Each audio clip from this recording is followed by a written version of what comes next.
வணக்கம் நேர்களே, எல்லோரும் எப்படி இருக்கீங்க? மீண்டும் உறங்கும் முன் ஒரு சிந்தனை கதையினூடே உங்களை சந்திப்பதில் எனக்கு பெரும் மகிழ்வும், ஆனந்தமும். அருமையான இந்த தருணத்தில் உங்களுடைய பெரும் ஆதரவோடு இந்த நிகழ்ச்சி சென்று கொண்டிருக்கிறது என்பது எனக்கு பெரும் மகிழ்வும், ஆனந்தமும் அளிக்கிறது என்று சொன்னால் அது மிகையல்ல. தொடர்ந்து நீங்கள் எனக்கு ஆதரவு கொடுப்பது எனக்கு மன மகிழ்வை தருகிறது. மீண்டும் ஒரு முறை நன்றியை தெரிவித்துக் கொண்டு, இன்று உறங்கும் முன் ஒரு சிந்தனை கதையில் எந்த கதையை பார்க்க போகிறோம் அப்படின்னு பார்க்கலாம் வாருங்கள். அந்த இளைஞன், அதாவது 18 வயது இளைஞன் அவனை பிழைக்க தெரியாத முட்டாள் அப்படின்னு அவனது அப்பா திட்டிகிட்டே இருந்தார். தோல்விக்கென்றே பிறப்பெடுத்த துரதிர்ஷ்டக்காரன் அப்படின்னு கேலி பேசினார்கள் அவனது நண்பர்களும் கூட. அந்த இளைஞன் அடைந்த தொடர் தோல்விகளை உலகத்தில் வேறு யாராவது அனுபவித்து இருந்தாங்க அப்படின்னா எப்போதோ தற்கொலை செய்து கொண்டிருப்பார்கள்.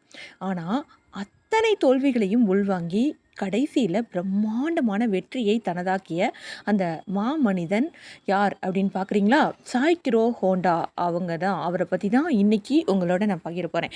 ஏன்னா பல இளைஞர்கள், பல பெரியவர்கள் இப்பொழுது ஒரு ஊக்கம் தரும் ஒரு விஷயம் வேண்டும் அப்படின்னு எதிர்பார்க்குறாங்க. அது மட்டுமல்ல, அதுவும் ஒரு உண்மையான ஒரு நிகழ்விலிருந்து எடுத்து தரப்போகிற போது சோர்ந்து இருக்கும் அந்த மனிதர்களுக்கும் ஒரு ஊக்கமாக இருக்கும். அதுவும் மட்டும் இல்லாமல் உற்சாகமாக இருப்பார்கள். அப்படியான ஒரு விஷயத்தை, அப்படியான ஒரு மனிதரை தான் உங்கள் கண்முன் கொண்டு வந்து நிறுத்துகிறேன். வாருங்கள், அவருடைய அருமையான அந்த வாழ்க்கை கதையை பார்க்கலாம். தனது வாழ்க்கை அனுபவத்தை சாறு பிழிந்து எடுப்பது போல வெற்றி என்பது 99% தோல்வியே அப்படின்னு அந்த இளைஞன் சொன்னார். டயோட்டா நிறுவனத்துக்கு பிஸ்டன், அதாவது உந்துருளி தயாரிக்கும் தொழில் கூடம் உருவாக்க வேண்டும் என்பது மாணவர் சாய்கிரோ ஹோண்டாவின் ரொம்ப நாளைய கனவு. யாருக்காகவும் அவன் காத்திருக்கவே இல்லை. அப்பாவின் திட்டு, சக மாணவர்களின் கேள்விகளுக்கு இடையே மாதிரி உலோகம் உருக்கும் கூடம் ஒன்றை 1928 அவர் உருவாக்கினார்.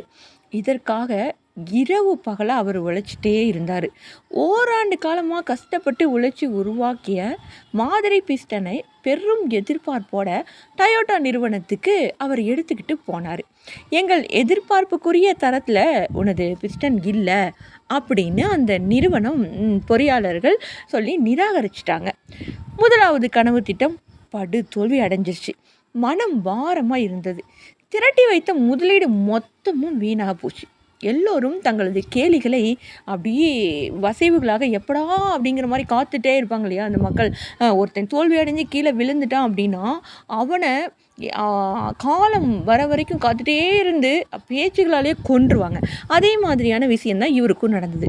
பொழுதை வாரி தூற்றுவர்களெல்லாம் தூற்றட்டும் அப்படிங்கிற மனப்பக்குவத்தோடு ஹோண்டா என்ன பண்ணார்னா மீண்டும் முயற்சி பண்ணார். தோல்வி இருந்தாலும் பரவாயில்ல, மீண்டும் நம்ம கண்டிப்பாக இதை முயற்சி பண்ணால் நம்ம வெற்றி அடைவோம் அப்படின்னு நினச்சாரு. மேலும் பல மாதங்கள் விடாப்பிடியாக உழைச்சி அவர் உருவாக்கிய புதிய பிஸ்டன் மாதிரியை மீண்டும் அதே நிறுவனத்துக்கு, அதாவது டயோட்டா நிறுவனத்துக்கு எடுத்துகிட்டு போனார். அருமை அப்படின்னு பாராட்டி டயோட்டா நிறுவனம் ஏற்றுக்குச்சு. இந்த முறை ஏற்றுக்குச்சு. போன முறை நிராகரிச்சது இல்லையா, இந்த முறை ஏற்றுக்குச்சு. தயாரிப்புக்கு ஒப்பந்தமும் கொடுக்கப்பட்டது. மனதுக்குள் சிறிய வெற்றி கழிப்பு கொண்ட சாய்கிரோ ஹோண்டா பெரிய தொழிற்கூடம் கட்டினால்தான் அவர்கள் கேட்கும் எண்ணிக்கையிலான பிஸ்டன் தயாரிக்க முடியும். அதனால் கட்டடம் கட்ட திட்டமிட்டார் ஹோண்டா. அப்போது ஜப்பான் நாட்டில் உலகப் போருக்கு தயாராகி கொண்டிருந்தாங்க. அங்கே வரலாறு காணாத சிமெண்ட் தட்டுப்பாடு வேறு இருந்தது. எவ்வளவோ முயற்சி செஞ்சது போதும் கூட 10 மூட்டை சிமெண்ட்டு கூட அவருக்கு கிடைக்கல. ஒழுங்காக ஏதாவது வேலையில் போய் சேர்ந்துடு அப்படின்னு அவரது அப்பா சொல்லிக்கிட்டே இருந்தார். இதெல்லாம் தேவையில்லாத வேலை நீ பண்ணிகிட்டு இருக்கிறது அப்படின்னாரு.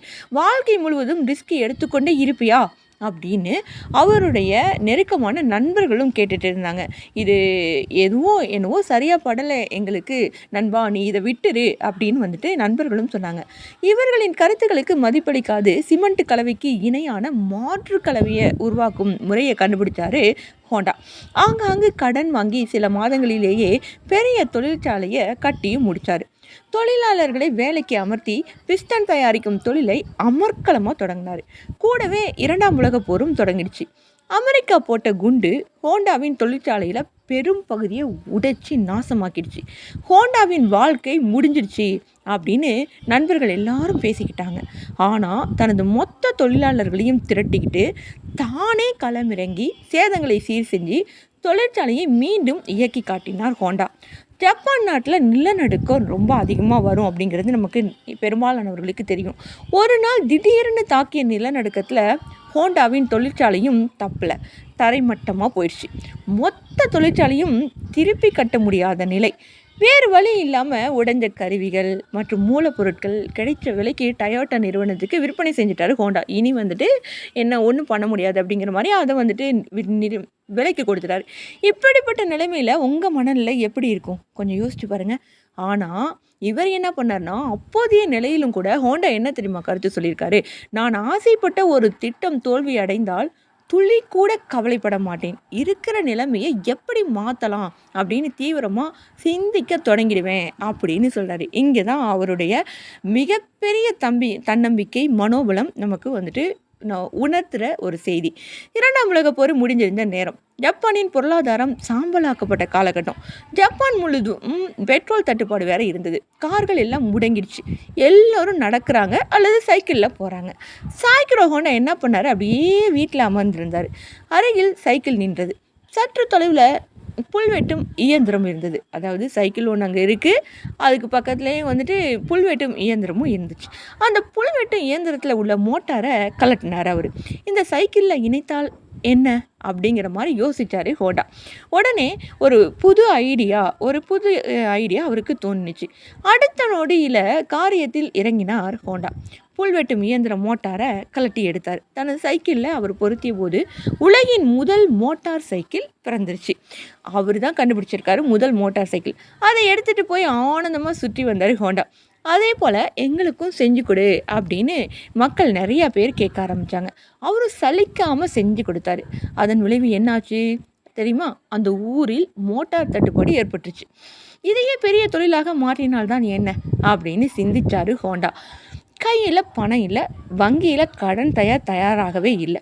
ஹோண்டா துரதிர்ஷ்டக்காரன் அப்படின்னு எல்லாரும் சொன்னாங்க. ஏன்னா இத்தனை முயற்சி, இவ்வளோ புத்திசாலித்தனம் இருந்தாலும் தொடர்ந்து சரிவு, அதாவது வெற்றி வந்திருக்கு, அப்புறம் திருப்பி கீழே போகிறாரு, திருப்பி மேலே வராரு, திருப்பி கீழே போகிறாரு, இப்படியே இருக்குது. ஆனால் அவர் புத்திசாலித்தனமும் அவருடைய அந்த மனோபலமும் மட்டும் இழக்கவே இல்லை. அப்போதும் கூட அவரே கலங்காமல் அப்படியே நின்னார். தனது தொழில் திட்டத்துக்கு பண உதவி செய்யுமாறு வேண்டுகோள் விடுத்தார். ஜப்பானில் உள்ள 18,000 சைக்கிள் கடைக்காரர்களுக்கு கடிதம் எழுதினார். வங்கி கொடுக்கலைன்னா கொடுக்காம போனால் போகட்டும் அப்படின்னு சொல்லிட்டு 18,000 சைக்கிள் கடைக்காரங்களுக்கு கடிதம் எழுதினார். முதலீடு செய்யும் சைக்கிள் கடைக்காரர்கள் மோட்டார் சைக்கிள் விநியோகஸ்தர்களாக நியமிக்கப்படுவார்கள் அப்படின்னு ஒரு உறுதியும் அந்த சைக்கிள் கடைக்காரங்களுக்கு கொடுத்தார். 5,000 சைக்கிள் கடைக்காரர்கள் முன் பண உதவி செஞ்சாங்க. ஹோண்டா மோட்டார் சைக்கிள் நிறுவனம் உதயமாயிடுச்சு. முதலில் தயாரான மோட்டார் சைக்கிள் குறித்து விமர்சனங்கள் வந்தபோது தானே உலோகம் உருக்கும் கூடத்தில் அமர்ந்து அழகான வடிவமைப்பு உள்ள அற்புதமான மோட்டார் சைக்கிள் வகைகளை கொண்டு வந்தார்.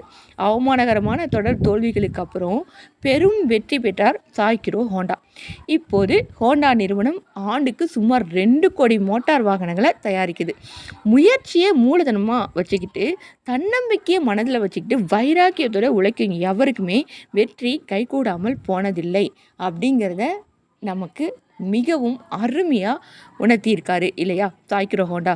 ஆமாம் இளைஞர்களே, நீங்களும் கூட எவ்வளவோ தோல்விகள் இருந்தாலும் கூட சரி, இதிலேருந்து நம்ம என்ன கற்றுக்கிட்டோம் அப்படிங்கிறத அனுபவத்தை வச்சுட்டு உங்களுக்கு என்ன வரும் அப்படிங்கிறத நீங்கள் பாருங்கள். உங்களுக்குள்ளார ஒரு ஆழ் மனதில் ஒரு ஆசை இருக்கும்.